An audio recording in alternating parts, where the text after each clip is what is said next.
I don't remember what channel it was on, but there was a special that was on television about this state trooper, I think it was in Montana, who lost his life in a high-speed chase and was an organ donor, and he's touched over 50 lives with the organs. And it was a very touching story, and I remember BJ was laying on our couch, and I was sitting in a chair, and he looked back at me, and he actually had a tear in his eye, and he said, this is, I want to do this, Dad. BJ was the all-American boy. He's one of a kind. Yeah. I don't think there'll ever be anybody else like him. Really one of a kind. The funnest, the craziest, the loudest, the most loving guy I've ever met in my life.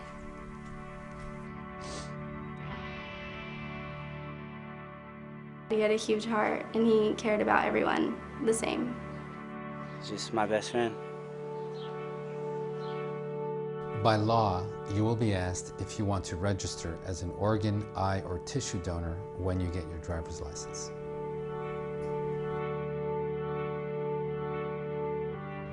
Sadly, 18 people die each day while waiting for a life-saving organ transplant. My son Giovanni wasn't even 18. He was 16 when he received the liver transplant on Christmas Day that saved his life. Giovanni was in the intensive care unit on life support with very few days to live. His time was running out. More than 100,000 people are currently waiting for a life-saving transplant in the United States. Anyone can be a donor. The heart, lungs, liver, kidney, pancreas, and small intestine are all organs that can be donated. Tissues that can be donated include the cornea from the eyes, bone, bone marrow, blood vessels, veins, nerves, heart valves, skin, tendons, and ligaments. The doctors who work to save your life are not the same doctors involved in the recovery and transplantation of organs. It is only after every attempt has been made to save your life and death has been declared that the donation process begins. Brain death is death of the brain, with the complete and irreversible loss of brain and brainstem function. Someone who is brain dead is not in a coma. A coma is completely different, where the person still has brain function and they are still alive. How do you say thank you? How do you say thank you to somebody who saved your baby's life? I wanted to meet them for such a long time. They had a beautiful daughter, and they lost her. But even in their grief, they were able to make a decision that affected others. I think that Lauren would be ecstatic that she could help somebody and give the gift of life. That's all she ever wanted to do, was make people happy, make people proud of her. Lauren would just be happy to know that she helped somebody else. That was her goal. That's all she ever wanted to do, was make people happy. And I think that she's helped a family in a way that nobody else probably could have. And it's powerful. As a mother for Lauren, and as a mother in general, knowing that you can give life to someone and not have that other person, that mother, go through the pain I went through, that's the greatest gift to me. What I was given was basically a second chance at life. One check on a piece of paper can save someone's life. It saved my brother's life. And if the parents of the young girl could approve that and help save my brother's life, then you can save my brother's life or someone like my brother in the future. One donor can save or enhance the lives of more than 50 people through organ, eye, and tissue donation. Neither gender or ethnicity influence the allocation of donated organs, eyes, or tissues.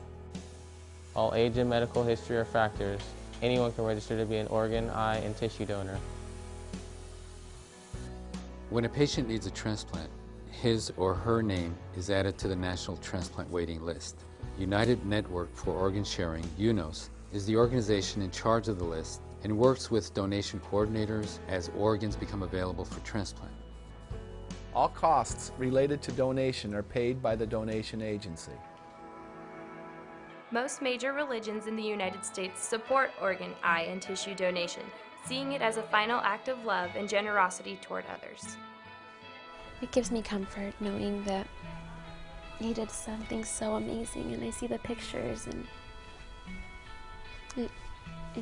there was a reason. BJ was just a great kid. Loved everything about him. When I got the phone call, I was actually on the way to a game. And I still get emotional. I still see the picture of 75 football players laying on the ground when they heard about it after the biggest win in our history.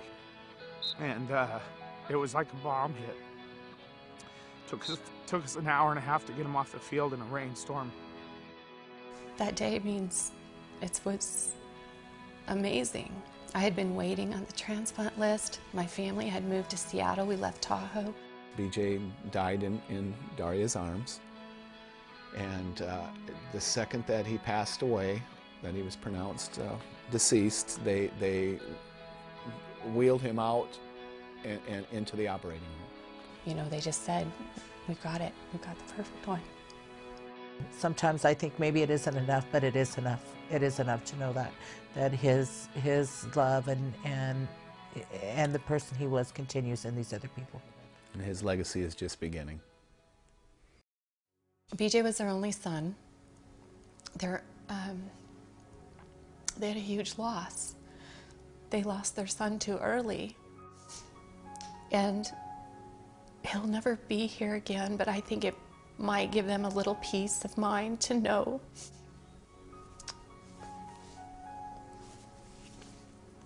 that they've saved my life. Just by simply saying okay when the doctors asked them if they would give the gift.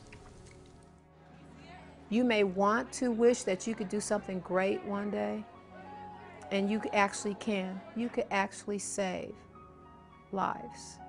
Think about giving a gift, and the gift is organ donation, and that gift translates into life to many people.